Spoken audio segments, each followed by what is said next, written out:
Namaskar friends, this is NJ, your host on this channel.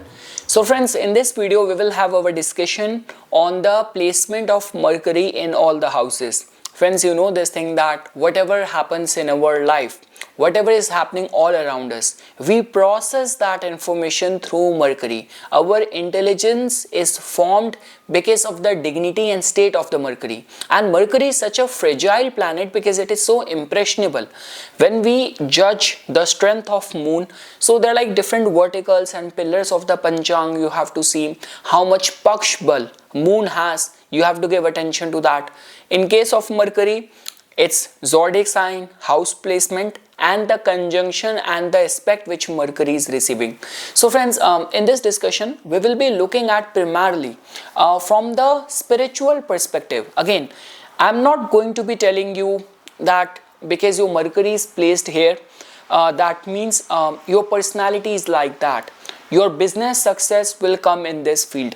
It has more to do with approaching it from a spiritual point of view, that whatever God and divinity has given to you, what it expects out of you, in which capacity you are supposed to use your intelligence. That is what we will try to understand. So friends, the whole discussion is going to be divided in two parts.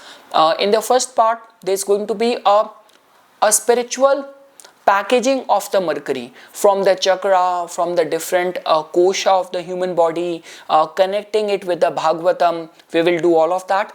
In the second and the last part, we will try to place Mercury in different houses, and we will also try to correlate it with from the scriptures. Are there like any references, any stories? Because Mercury is a storyteller, and a majority of the Upanishad and our scriptures are filled with wisdom and morals in a storytelling format. So that is also I have tried to connect it over here, because friends, right from my childhood days, going to the preaching has been a common norm in my family. I have grown up like that, and even now if I listen to any of the preacher, like using very erudite, very core language, it somehow becomes very difficult for me to understand. But if the same preacher is explaining that wisdom in a storytelling format, then I somehow find a resonance or a connection over there. So that is what I have tried to do while explaining Mercury in all the houses. So okay friends, now after this we will switch to the narration part of this discussion of understanding Mercury's placement in all the houses. So friends, this is not going to be a discussion where we will just look at the fortune telling or the personality traits connected with Mercury. We are trying to see Mercury, understand Mercury purely from the spiritual lens, and you will understand only if you will look at it from that spiritual depth. You will get to know that we all have been so far just attaching Mercury with the communication, with the noise, with the self-expression, but Mercury also goes through its own layer and level of evolution. For example, from the speech, Vāṇī, it becomes the thought, which is the Buddhi. It becomes wisdom from there, which is the Vivek. And the highest evolution happen when that chattering of the Mercury takes up the shape of the silence, Turiya Sthiti. So wherever Mercury sits, that area of life is meant to become conscious. Also friends, like when we will try to study Mercury in this discussion in all the houses. So for every house you have to ask one question: how is intelligence meant to operate here? So that you can make the best use of this placement which the divine has given to you in this lifetime. For all the placement of the Mercury, we will try to understand the scriptural reference to that, like because Mercury teaches us through stories, and stories turn intelligence into wisdom, and it stays stored in your memory. So okay friends, on this note, let's start our discussion. So like the way I mentioned, we will be primarily approaching Mercury from the lens of understanding the Vāṇī karma, like your speech, your Buddhi, trade prospects, like the conscious intelligence. So if The sun is the soul. Mercury is the operating system of consciousness. So Mercury shows how awareness thinks, learns, adapts, trades, communicates and survive in the world. Now friends, the very first is about Mercury's essential tattva, the core nature. So we know that Mercury's Sanskrit name is Budh. Like the root word is like Budh means to awaken, to know, to become aware. So hence Buddhi, intellect, and the Bodh means understanding. So Mercury is not intelligence itself. Mercury is the process of intelligence. Mercury and the Vāṇī karmas, the speech karma. So in Jyotish friends, speech is karma, not an expression. So Mercury governs the spoken word, Vāṇī, written word, internal dialogue, negotiation, persuasion, teaching, lies, half-truth, diplomacy. So every Mercury placement shows how karma is created through words. Like if you remember that reference from the Mahabharata, where like this sentence used by Draupadi against Duryodhan, that the son of blind is blind. Many people say that it became responsible for the whole war. So even the words have got karma, right? So the classical view, the Nadi view for this is pure Mercury, words create bridges. Afflicted Mercury, words create bondage. Rishi Prashara says that Buddha, like Mercury, bestows speech, wit, learning and commerce. Now friends, when we talk about the contribution of Mercury in terms of our life purpose, right? The dharma role. So Mercury answers, how does the soul function intelligently in the material world? Like a very evolved Mercury purpose is going to be where the person wants to teach, or this could be like translating complex truth into simple form, mediation between extremes, trade, exchange, balance. All these are the forte of Mercury. And the weak Mercury can give rise to confusion, overthinking, mental fragmentation, survival anxiety. Friends, not only that, in an extreme case, all these modern day scam, hackers and the scammers, people who commit fraud, so all of that is afflicted Mercury, all that white collar scams. So, but a strong Mercury does not dominate, it connects. Friends, when we talk about the role of Mercury and the East Devata for the spiritual alignment, right? So a lot of the devotees who are being strongly governed or ruled by Mercury, somehow they get more fascinated towards Lord Vishnu. Now this could happen in any way, like Mercury is your ninth lord, Mercury is sitting exalted in the ninth house, Mercury is your Atma Karaka, Mercury in the Karakamsha chart is the strongest planet. So in so many different ways you can figure it out. And again friends, see, East Devata concept is not something which you have to calculate and then an astrologer has to tell you. East Devata something means that your Jivatma is connected with that Paramatma. The beauty of the Hindu pantheon and the worship and devotion is that based on your pravriti, based on your character, your nature, your temperament, there is a form of the divine you can worship, you can get aligned towards.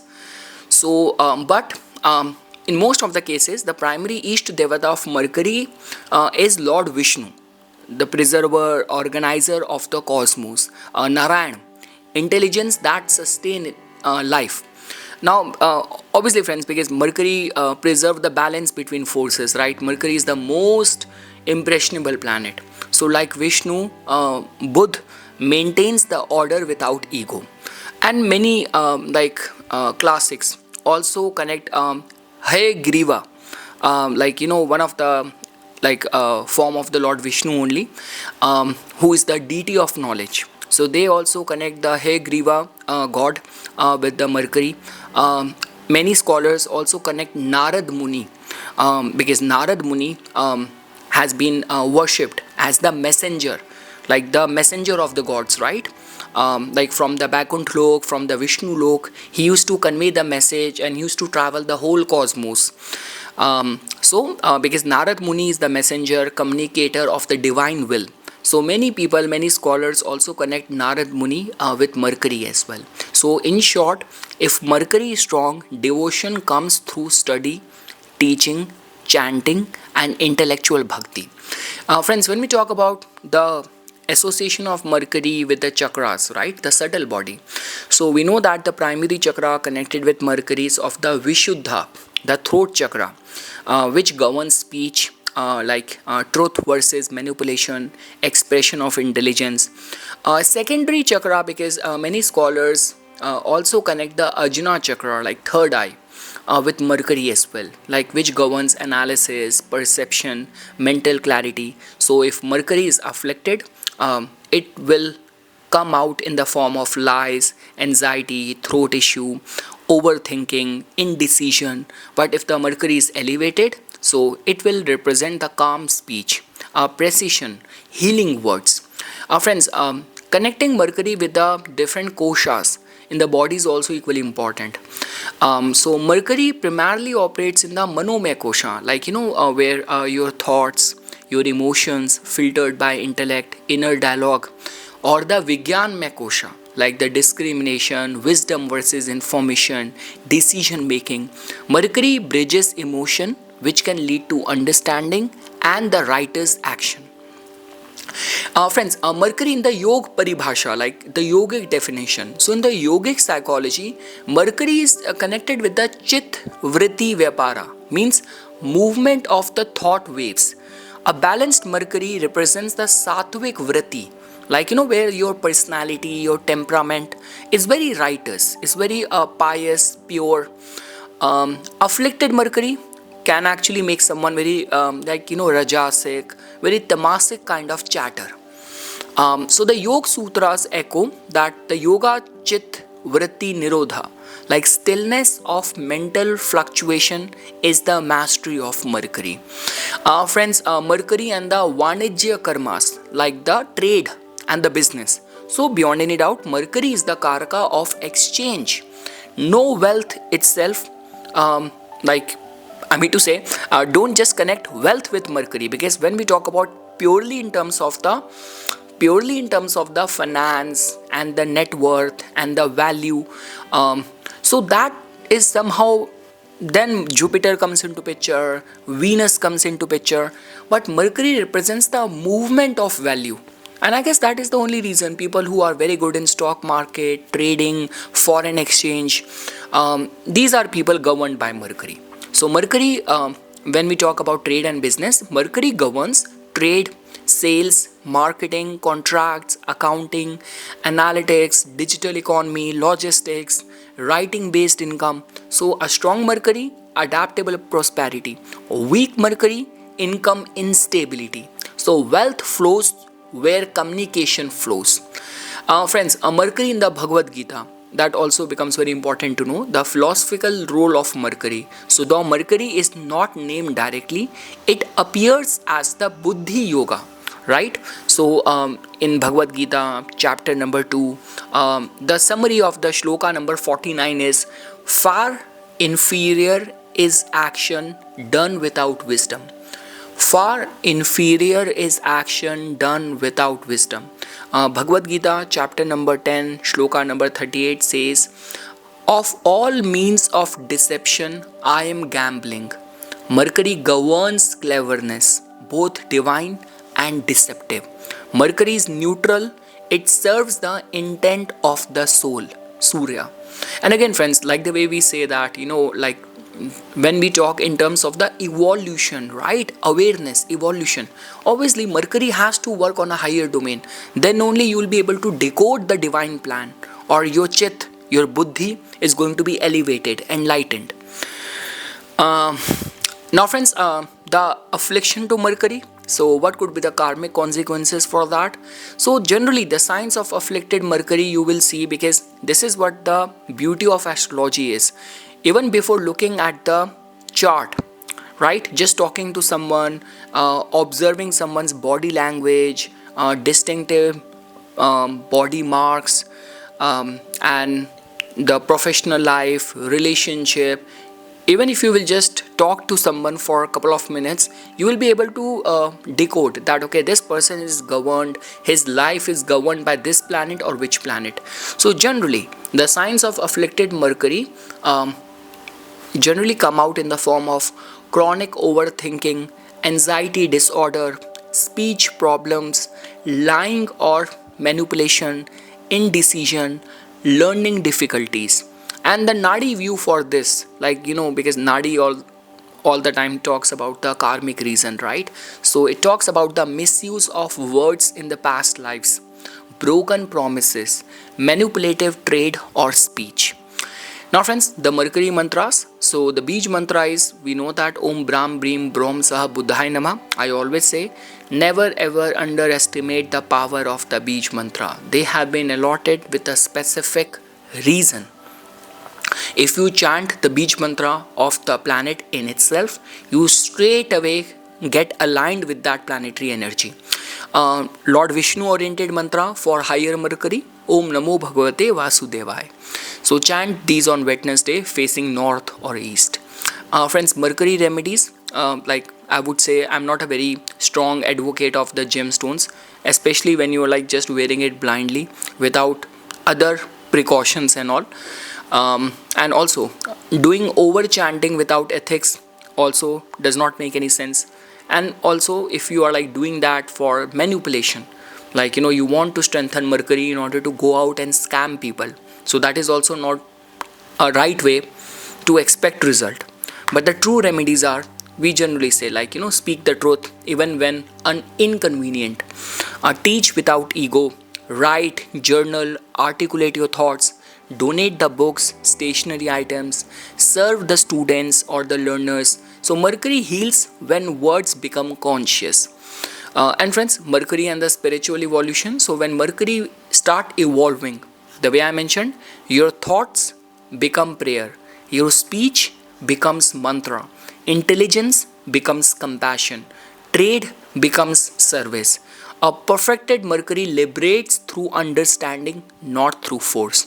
So friends, obviously, Mercury is the bridge between soul and the world. So Sun decides why you exist, Mercury decides how you function, and it's the Saturn which decide how long it takes. Master Mercury, and you will have a clear mind, ethical prosperity, a very healing speech, and a balanced intelligence. Okay friends, now on this note, the way I mentioned this thing, that now we will try to look at Mercury's placement in all the houses. So in every house, ask yourself this question: how is intelligence meant to operate here? Okay, it's not this whole series and this video, this discussion is not about prediction or personality analysis or making some prophecy. It is all about how to make the best use of what the God and the divine has given to you. So friends, if you will find Mercury to be placed in the first house, so this is a placement which talks about the thinking self. I would say that the core role which Mercury plays with this placement is that identity built through intellect, adaptability and learning. We generally say that this is going to be a person, if you will convince him or her any logic, this person will immediately implement that in his or her life, and that can actually change the course of the life of this person as well, because the mind becomes the personality. The karmic lesson, friends, with this placement of Mercury is that ego must stay flexible, identity crisis if intellect is unstable. The higher expression of this placement is it can actually make someone very youthful, very adventurous, curious, very communicative kind of leader, and teacher by presence. You have that teacher, a guide kind of aura, a very friendly aura. I always say planets like Mercury, Venus, Moon, Jupiter can make someone very likable. And first house is about what the impression other people get when they talk to you. So that means it can actually make you very likable, very friendly. The shadow side of this placement, friends, this could be the nervousness, self-doubt, or overthinking regarding your self-image. And yes, a lot is dependent on which all other planets are influencing this Mercury being placed in the first house. Because I always say Mercury is a impressionable planet. So friends, the scriptural connection with this, I would say the scriptural parallel with this could be the example of the Nachiketa from the Katha Upanishad. Like Nachiketa questions the Lord of Death, Yama himself, what happens after death, and he represents the pure inquiry without fear. So the moral teaching of this story is that intelligence must question without ego. True identity is born from self-inquiry, and the spiritual takeaway is, I am not my thoughts, I am the witness of thought. Okay friends, let's move forward. Let's place Mercury in the second house, your speech as destiny. So the core role of this placement is Vāṇī karma is central. Wealth grows through the usage of the words, wealth grows through trade, and wealth grows through your knowledge. I always say, because second house somehow also tells about the early childhood experience as well, right? So if you have Mercury over here, like some of the kids who grow up with many books, access to much of the library, much of the source of the knowledge, and very playful kind of childhood experiences where your parents are taking you to different activities, extracurricular activities, or this could be a case that you are born in a family where you have many cousins. Every weekend your cousins and all, you all get together. So all of that is possible. The karmic lesson, friends, with this placement is that truthful speech sustains the lineage, lies damage family karma. The higher expression with this placement is wealth through teaching, consulting, writing, and commerce. The shadow side of this placement could be like, just refrain from the harsh speech, because again, Mercury will take up the shape of the zodiac sign and the dispositor. So if in the second house, like this Mercury is placed in the Scorpio, right? You are a Libra Lagna. So Mercury in your case becomes your 9th lord as well. It's very important planet, but it is the 12th lord as well.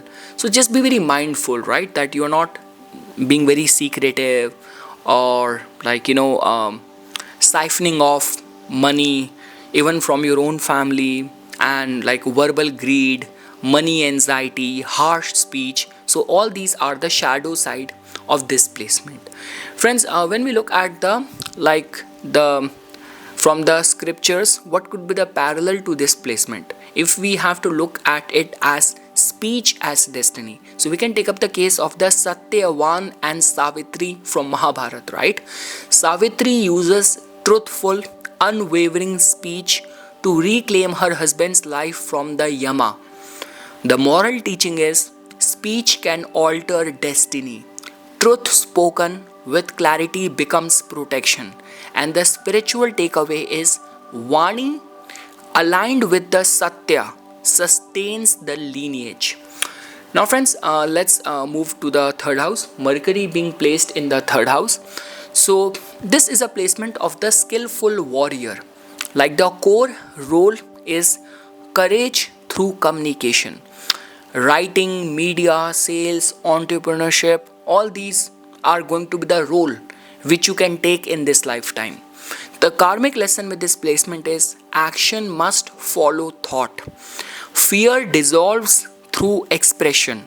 And the highest expression of this placement is you could be a fearless communicator, self-made through your skills.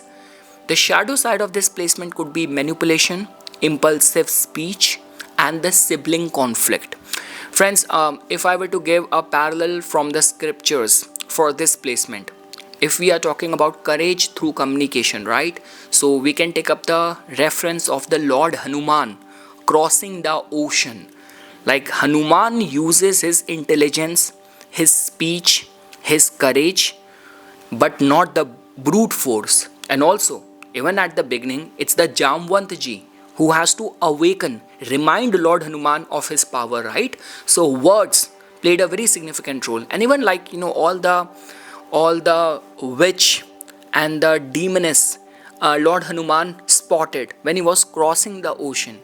He communicated with them, negotiated with them, answered their question with proper, right use of intelligence.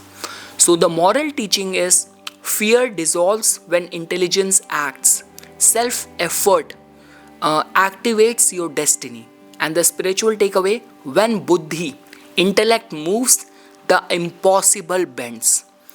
Friends, let's place Mercury in the 4th house. So this can be seen as the thinking heart. The thinking and the heart, right? Because heart we generally associate with the feelings, with the emotions. But here I'm calling it as the thinking heart. So friends, the core role of this placement is emotional security through understanding. Learning environment shapes peace. The karmic lesson is heal emotional confusion. Mother karma linked to the mental stability. The higher expression of this placement is calm mind.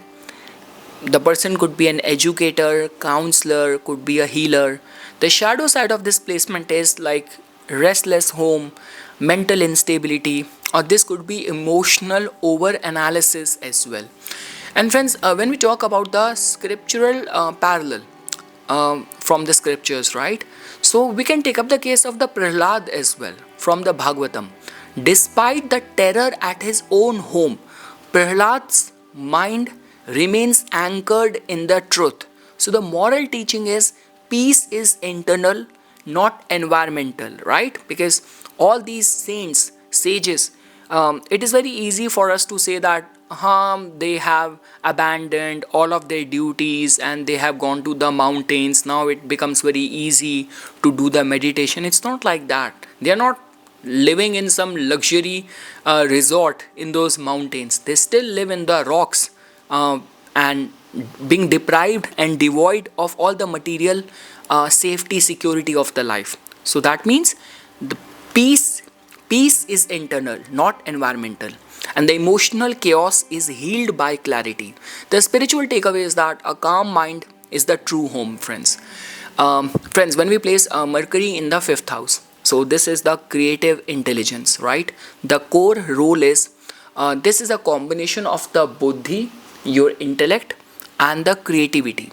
Like the person could be very good in teaching, strategy, intelligence-based leadership. The karmic lesson is that ego must not hijack intellect, and intelligence used for guidance, not for the dominance. The higher expression is the wise teacher. Like, the person could be the wisest of the teacher. Intelligent parent, the person could be a very strong and very good mentor as well. I still remember, friends, I forgot in one of the Upanishad, I guess this is the story of the Ashtakvarga.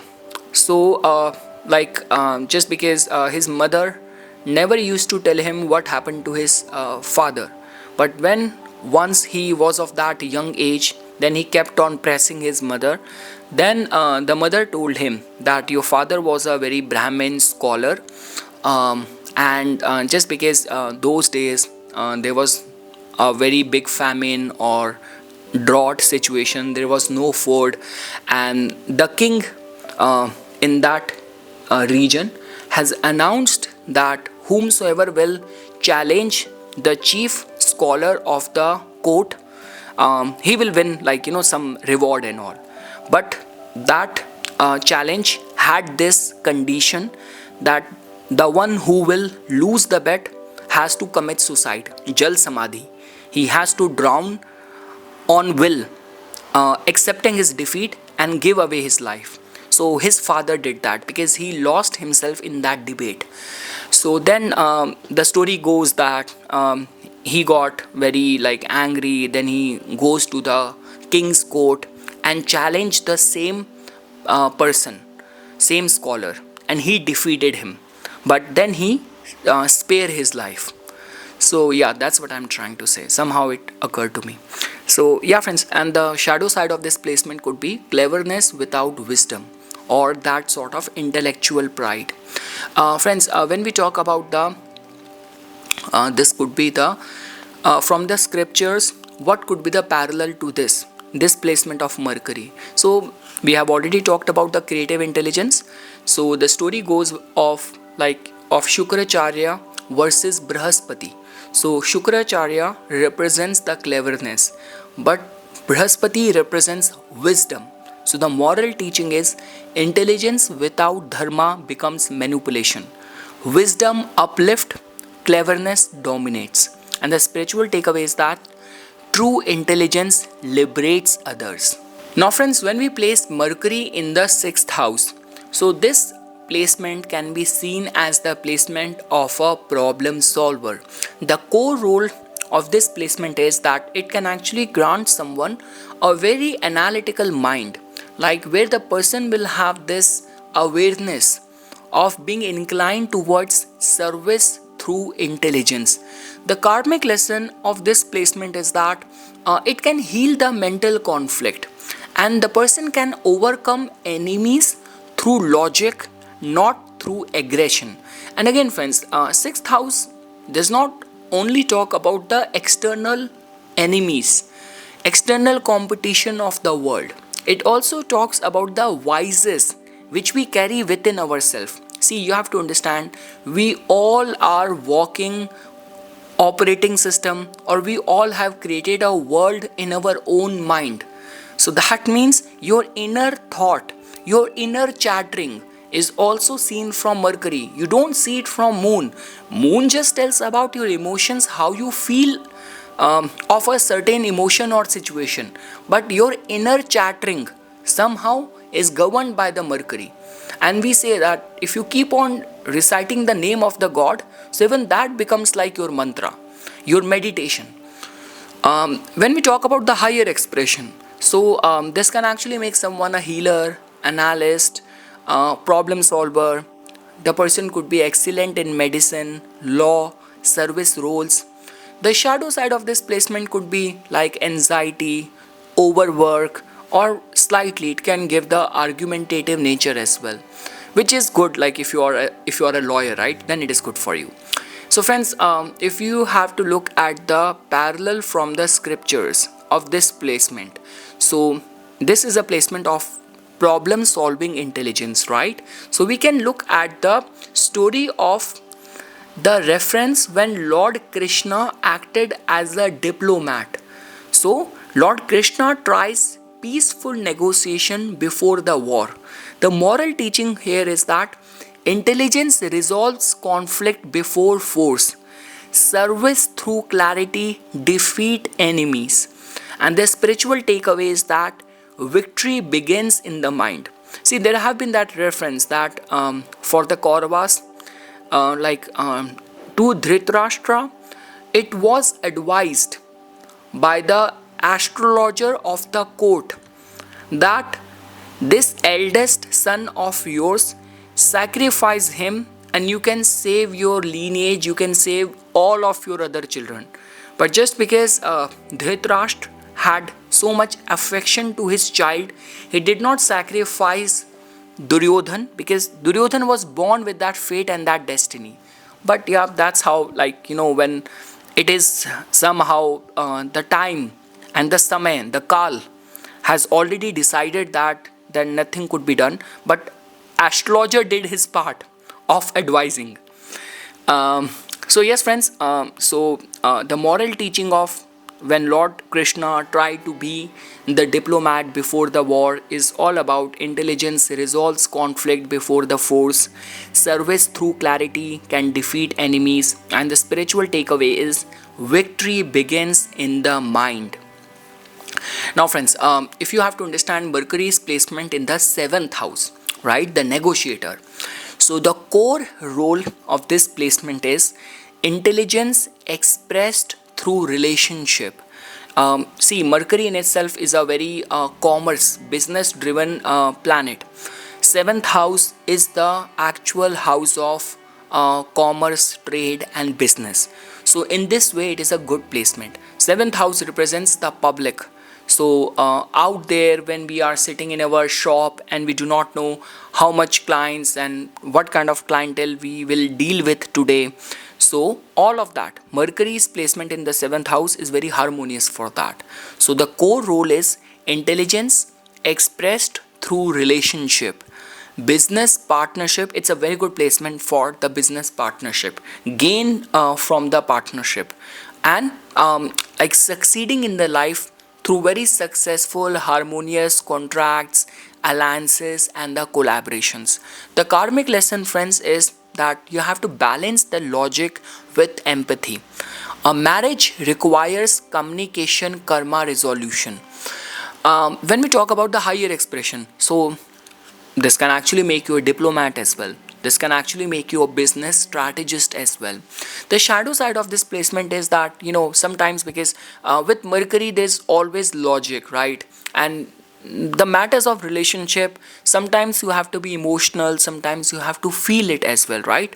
So it can actually make someone do the over analysis of the human relationship, which means 7th house represents your partner, your marriage. And in certain cases, if Mercury is in some affliction, it can also make someone, or can bring the energy of manipulation in the partnership as well. Friends, if you have to understand the from the scriptures, what could be the parallel to it? So when we're talking about the negotiator, so the story of the Arjun and the Subhadra, like Arjuna communicates honestly, not manipulatively, and the moral teaching was that relationship thrive on transparency. Partnership is a dialogue, it's not domination. And the spiritual takeaway is dharma in marriage is mutual understanding. Friends, if you have to understand Mercury's placement in the 8th house, it has to do with the occult intelligence. Like the core role of this placement is that it can actually give someone a very researchful mind. Understanding the hidden truths, psychology, or capacity to transform. The karmic lesson of this placement is fear of loss must be intellectually processed. Speech karma around secrecy. Like let's say for example, in extreme cases, right, you have gotten access to a secret and you started blackmailing someone, manipulating someone. See friends, there is no doubt in the modern day and age, all the white collar crime happens because of an afflicted Mercury, and the 8th house is the actual house of darkness. So now again it all comes down to how you make use of it, and there's always a cost which needs to be paid. So if you got an access to something and then you started manipulating around this, like where we say that, like taking advantage, starting to blackmail someone, so there is a karma around it. The higher expression, friends, so this person could be an occultist, this person could be a therapist, this person could be a good investigator, a researcher, so a deep transformational thinker. The shadow side of this placement could be like paranoia, secrecy, overthinking death, or overthinking on the loss. Now friends, when we talk about the from the scriptures, what could be the parallel to it, right? So here we are talking about the occult intelligence, like the story of the Samudra Manthan, like where the poison halahal emerges before the nectar. So the moral teaching is knowledge first reveals fear, transformation precedes wisdom, and the spiritual takeaway is do not fear the darkness of understanding. Now friends, let's place Mercury in the 9th house. So this is a placement which talks about like someone might have a philosopher mind. The core role is it can actually grant someone higher knowledge, dharma through learning, teaching, scriptures. The karmic lesson is belief must not become dogma, and wisdom is always greater than the information in itself, and it's the Mercury only which decides whatever is given to you, what you extract out of it. The higher expression of this placement is like the person could be a spiritual teacher, ethical intellectual, people who, like, even if you become a journalist, you follow ethics. Ethics matters a lot for you. You will not compromise, just because to be on the news, to be relevant, to sell more, you will not compromise on the ethics. So you are intellectual and known for your strong good ethics. The shadow side of this could be argumentative philosophy or the moral superiority. Friends, when we talk about the from the scriptures, what could be the parallel to it, right? So we can look at the story from the Brihadaranyaka Upanishad. So, Brihadaranyaka Upanishad, I always find it difficult to pronounce this Upanishad name. So, the story of the Yajnavalkya, like where he, because I did a proper research on him. So Yajnavalkya was a very preeminent ancient Indian Vedic sage, philosopher, and the ritual specialist. So, like he is a key figure in the early Hindu philosophy, renowned for establishing metaphysical concepts, including the nature of the self, Atma, and the ultimate reality, Brahman. So, the key aspects of his life was known as a philosopher and debater, known as a swaggering intellectual who dominated debates at the court of the king Janak, often discussing the immortality of the soul. So, just because he challenges the ritual, priest, and the dogma. So, the moral teaching from the story of the Yajnavalkya from the Brihadaranyaka Upanishad is that the truth transcends tradition.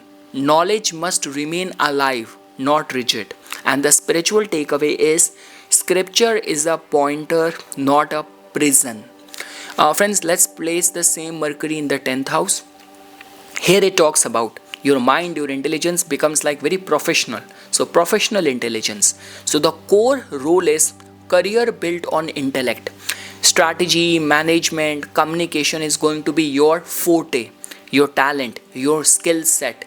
You will be expected to be good at least in all these areas. The karmic lesson for you is use your intelligence ethically. Reputation will be tied to your speech and your decisions. And the higher expression is this person could be a very good advisor, consultant, strategist, or administrator. The shadow side of this placement is like there might be career anxiety, politics, manipulative speech at work.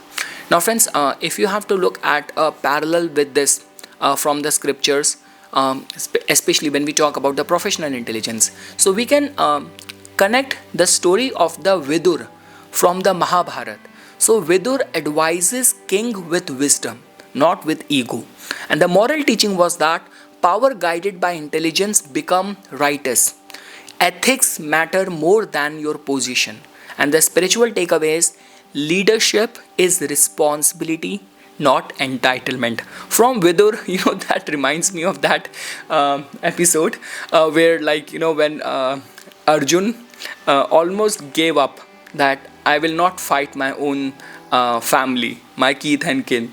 And Dhritarashtra got very happy. Oh, finally, Arjun got some intelligence, and Kauravas, their life is going to be saved, spared now. And then Lord Krishna started giving the Bhagavad Gita wisdom, and after which Arjuna got awakened, like cleansed of all his doubts, to which then Dhritarashtra says, oh my God, Krishna has spoiled my son Arjun, he has spoiled my kids. So yeah, it reminds me of that. So yes, friends, this is about Mercury being in the 10th house. Now friends, let's place Mercury in the 11th house. So Mercury in the 11th house can be seen as the network intelligence, right? The core role is gains through communication, social intelligence, and networking. All these are your forte. And trust me, because your intelligence will somehow operate very strongly when you will be in a group, you are brainstorming with like-minded people. And again, friends, because Mercury is very impressionable, right? You have to be very choosy, very selective, the kind of group and people you hang out with or you socialize with. Because knowingly, unknowingly, consciously, unconsciously, your thought process, your mind, your intellect is every single minute being shaped up because of the content, network you are exposed to. So you have to be very careful over there. But yes, definitely it brings the gains through communication, social intelligence, and networking. The karmic lesson, friends, is about avoid the validation dependency, and group karma through the ideas. The higher expression of this placement is it can actually make you very futuristic, very visionary thinker, ahead of your time, and influencer of the thought, ideas, systems.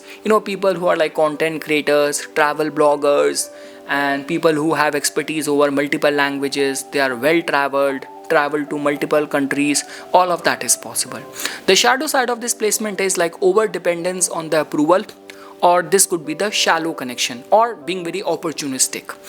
Friends, if you have to connect the, we say that from the scriptures, the parallel character with this placement, so we can actually connect Rishi Narad, like Narad Muni, with this, like who moves across the realms spreading ideas without any possession. So not possession, just moving across the realms spreading the ideas, moving across different lokas spreading the ideas. The moral teaching is like, influence should uplift consciousness, and network exists to share wisdom. The spiritual takeaway, friends, is true gains are shared, not hoarded. And friends, when we talk about and we place Mercury in the 12th house, so see, this can be seen as a silent intelligence. The core role is thought turns inward. The person could be like, a spiritual analysis, like very good in doing the spiritual analysis. I always say Mercury also governs your inner chattering of the mind. So in isolation, you can do that, or the capacity to do good self introspection is going to be very high, like someone who's going to be very meditative. And we say that your karma, your business opportunity, the right recognition for your talents might come in the foreign land, in solitude. I talk about that.